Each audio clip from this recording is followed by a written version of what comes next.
I have a friend who believes that painting and art in general is the most pretentious form of expression ever known to man. Why? Because people just pick a brush and draw something and go like, oh, look, this is my masterpiece. You should love it. So for him, he's like, nah, art is overrated. So when I went to this film, I somehow kept that in mind because I knew that it was going to be an art film. But one thing that stands out from this film is that this is a movie. It feels like a movie that was made by an artist who went to an art school and decided to make an art film. Why? There's a lot of art in this film. Basically, every scene in this movie is an artwork. I mean, if you can pose it anywhere and it will be an artwork, from the lighting to how a scene is assembled. They literally assemble a scene, to how the scene is shot, to the camera angles, to the setting itself. Because this movie is in a single premise. It's mostly majorly in a single premise, and everything, the architecture, to the decoration, to the art deco, to the plants, to the view, to the hidden rooms, to the lighting system in the room, to the utilities, feels like an artwork. The house feels like it was designed.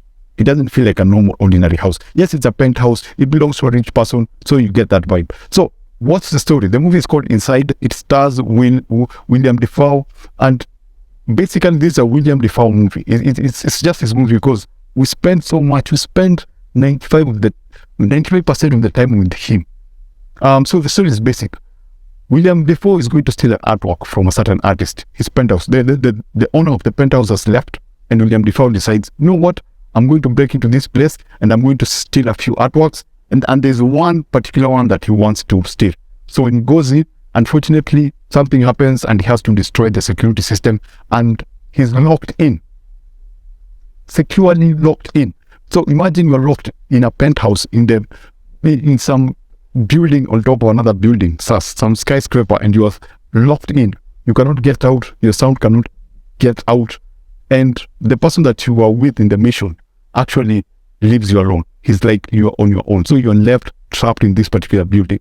The glass is soundproof. The glass is damage proof. The door is huge. It's wood, metal, and then wood outside. So you cannot open it. Something else is happening within the room that changes everything, pushes the dynamics of the story.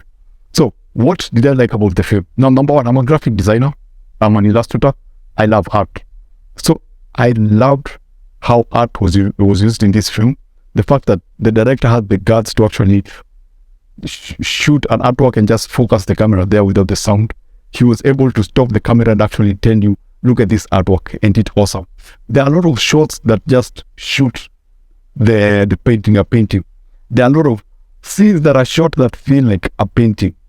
There are a lot of shots that feel like a setup for a drawing. There are a lot of scenes that feel like they were inspired by an artist. So everything is designed in this particular film. Now, William Dafoe obviously kills it, moving from being a sane, desperate person to falling into madness. And you know, if you've seen any William Dafoe is one of the best. I don't know why he has never been a Joker. He is perfect for this particular film. He's perfect for that role because he's so dynamic. He goes through so many emotions in this particular film that you're just, and I think he was the best person for this particular role. You know why? Because he's able to bring that out. He's able to captivate you with his action, just his emotion, just standing there and looking.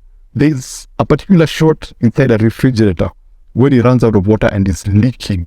It's just scraping. Oh my goodness. Just such William Dafoe, let me just put it this. William Dafoe, he's a great actor. Based on what I saw him do in this particular film, I was fascinated. Now, for most of you, if you're not an artist and if you don't go into a film for just how the shots look like, you are going to be bored. Because there are a lot of the director just shooting a scene and just leaving it there.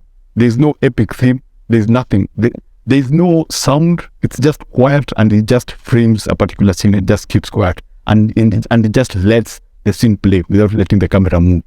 The one thing that I remember that was coming back and forth in the film was the song Macarena, this would happen when he opens the fridge and then the song just blasts.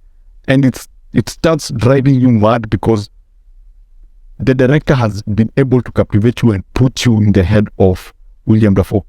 And so every time it plays, you get annoyed and you pity William Dafoe because you can't imagine having to go through that every single day. When you open the fridge, the song comes up and it actually affects him. Being locked up in that space actually affects him. And then now that thing drives him to do what artists do, which is express it in an artistic form.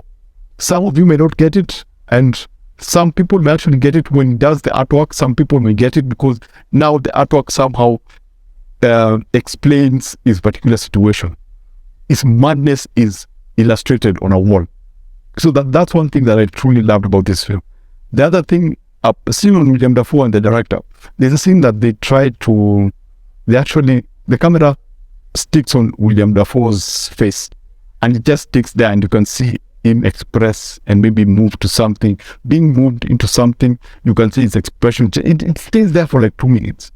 So yeah, if you are not an art fan, this might be the most boring film that you ever see. But if you're into art, if you're into illustrations, if you are into deeper thoughts and philosophical symbolism, this is the movie for you. The ending is a classic film school move whereby you have this symbolic ending. It doesn't leave you satisfied. There's a lot of suspense. That's why I call it an art school film, because in art school, film school ending. In film school, there's that big thing about having this suspenseful, and in storytelling, suspenseful ending where not everything is revealed to you. You're left hanging, but the solution is all. So you're kind of satisfied, not satisfied, wishing to know more, wishing not to know more. So they have that symbolic ending. The monologues just drive to that particular ending. The story in itself is very basic. That's why I'm saying if you're not an artist, you will not enjoy this film. If you're an artist or have an interest in art, you will have a blast with this particular film. So, William Dafoe's Inside, is it an entertaining? Would I consider it to be an entertaining film? I think I've made that clear. As an artist, I would give it a 4.5 out of 5. As a normal film viewer like yourself, I would give it a 2.5 out of 5. Why? Because it becomes arty at some point. At some point, it becomes so artistic that if you find it boring.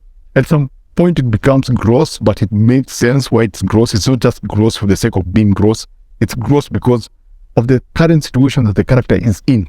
Because everything, this is one thing I like, everything was serving the plot. Everything was serving the story. So everything that happens within that room is serving and making sense according to the situation. If you're in that situation, what would you do? And you're like, oh, okay, yeah, I will do that. And you know it when you see it. So, Inside is I don't know what to say. You just have to watch it and be patient with it. Don't go in with any expectations. Don't go watch it with any hopes that you'll see something different, something epic. You'll see a very visually pleasing movie. In terms of character, apart from William Dafoe, we see another character from the outside. This is the fascinating thing. There's another character that is in the film, but is not a part of the film. But you understand it. It's done in such a way that you pity the character of William Dafoe because this other character is something. I don't want to spoil it for people.